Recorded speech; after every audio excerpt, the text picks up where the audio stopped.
Po presim të konstituohet asambleja e re. Kushtetuta kërkon që të shpërndahet kuvendi dhe vendi të shkojë në zgjedhje. Dja është bojë ditur data e zgjedhjeve. Do t'jetë 28 dhjetor. Është afru, është afër. A keni kohë me u bogati ose cilat janë ato përgatitjet prej momentit që e kuptuam datën? Pa me thonë drejtën... A halon s'ke pas ndoshta kohë mullë dhe me mendu? Sot tash në ora 6 të kam një takim me kryesin e degës edhe në shtabin. Faktikisht na veç jemi të përgatitun sepse qajo energji, qaj kontinuitet për zgjedhjeve lokale do të vazhdon edhe zgjedhje nacionale. Ka mujt me qenë një javë ma heret, kish me qenë ma mirë sepse unë mendoj që 3 ditë para vitit 3 me majtë zgjedhjen nuk është bashkë e rekomandoshme dhe bashkë e preferueshme. Mi po si do të qoftë prezidenti ashtu e ka vendos edhe tash nuk ja vlen me komentu shumë, po ja vlen mu përgatit e mirëpresim diasporën, sepse konsiderojmë se diaspora do të din me votu drejt edhe mirë.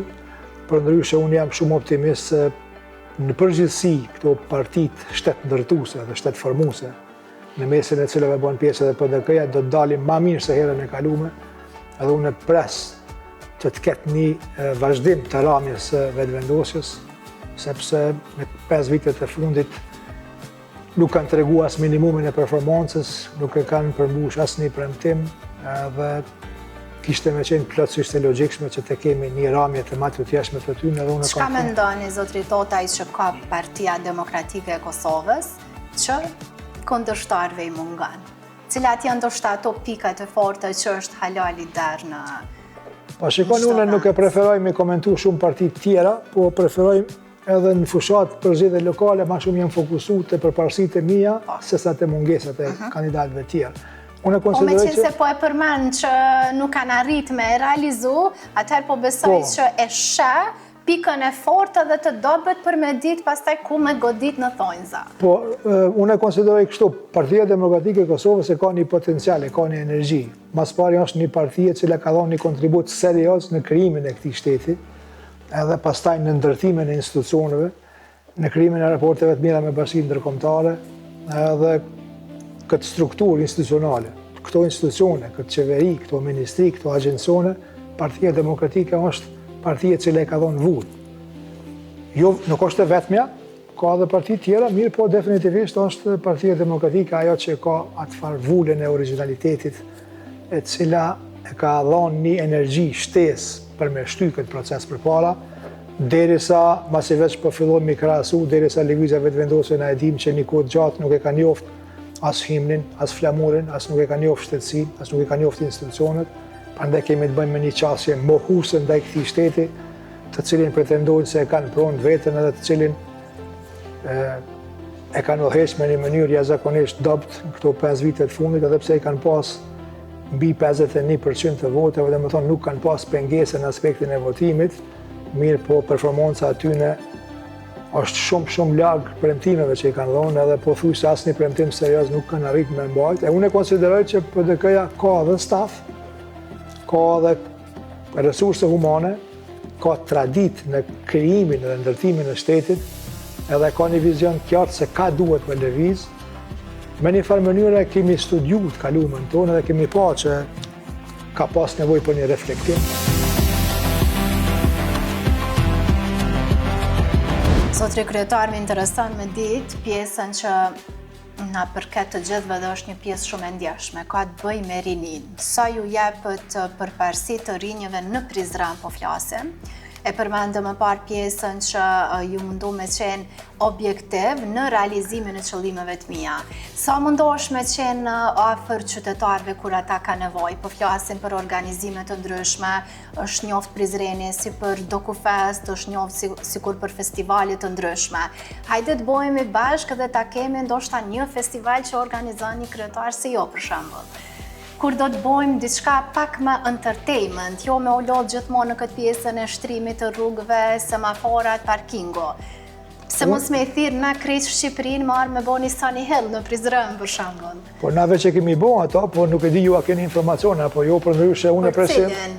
Festivali Rock edhe blues. Organizohen, po e kam fjallën një festival si për shembull Kënga Magjike që organizohet në Shqipëri.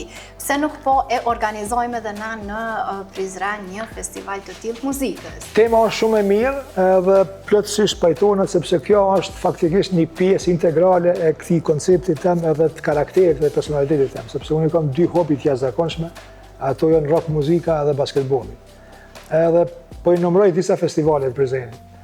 Ti e përmend Dokufestin, i cili është festivali nashta ma i popularizuar, por nuk është më i vjetri, ka edhe më të vjetra se Dokufesti. Përveç Dokufestit, me siguri keni ndëgjuar për shoqërinë kulturore artistike Agimi. Keni ndëgjuar për festivalin Zambaku i Prizrenit, që është një festival i këngës së vjetër qytetare, po ashtu e dini për festivalin tradicional të muzikës folkloristike Hase Jahan. Pastaj kemi festivalin Gom Fest, ku është festivali i muzikës moderne më tepër. Pastaj prej momentit që unë kam marrë në pushtet, janë themelu dy festivale të reja. Njëri prej tyre është festivali rock edhe blues muzikës, që unë kam pasion rock muzikën, e tjetri është festivali ndërkombëtar i teatrove me skena të hapura. Edhe ky festival është themelu në kohën kur unë kam marrë pushtetin bashkë me kolegët e mi. Edhe këto festivale ne kemi përkrah përmes subvencionimit, edhe u kemi mundësuar atynve që të ngrisin nivelin artistik dhe kvalitativ. Edhe për shembull festivali Zambaku i Prizrenit ka pas një nivel kogja të lartë artistik sepse një maestro si Shpëtim Saraçi kemi pas drejtor artistik. Edhe kjo ka rezultuar me interesim më të madh edhe të këngëtarëve edhe të kompozitorëve për me pru këngë më të mira.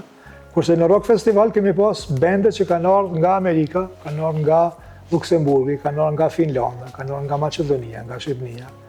Edhe si vjet, po më jo si vjet, për në festivalin e ardhshëm, që i bjen faktikisht vitin e ardhshëm, veç po negociojmë, do të kemi bende nga Amerika, edhe do të kemi bende kështu të njoftuna, të mira, prandaj plotësisht po pajtohena me këtë vizion, edhe aty normal që është i kyçur një grup i trive, të cilët janë entuziastë, të cilët kanë energji, të cilët dojnë me kontribu, edhe për ata është një jetësim, një ëndër me pa një skenë të madhe, mega në Prizren, edhe me ndëgju ato bendet cilët i kanë pa veç televizion përpara. Ne do të vazhdojmë me kësill organizime. Në plan është që vitin e ardhshëm, diku në fund të tetorit, fillim nëndorit, me fillu për herë të parë Jazz Festivali i Prizrenit, 2 mbrëmje me ka 2 ose 3 bende, për me mujt me kompletu këtë skenën kulturore të qytetit të Prizrenit edhe me një festival të ri, edhe natyrisht kushdo që ka ide të reja për diçka inovative, për diçka kreative, ne jemi të hapur me bisedu për ato gjana, po ideja apo dëshira ime ka qenë që rock muzikën t'ja ofrojmë gjeneratës së re, që ata të shohin çfarë vlera ka ajo muzikë, edhe pastaj unë jam shumë i sigurt që ata që dinë çka është arti, çka është muzika mirë, çka është rock kultura, nuk kanë me mujt me rezistu shumë, edhe do të kyqen, do të bashkangjiten, edhe kjo plotësisht argumentohet sepse çdo vit kemi numrin më të madh të vizitorëve dhe të mysafirëve.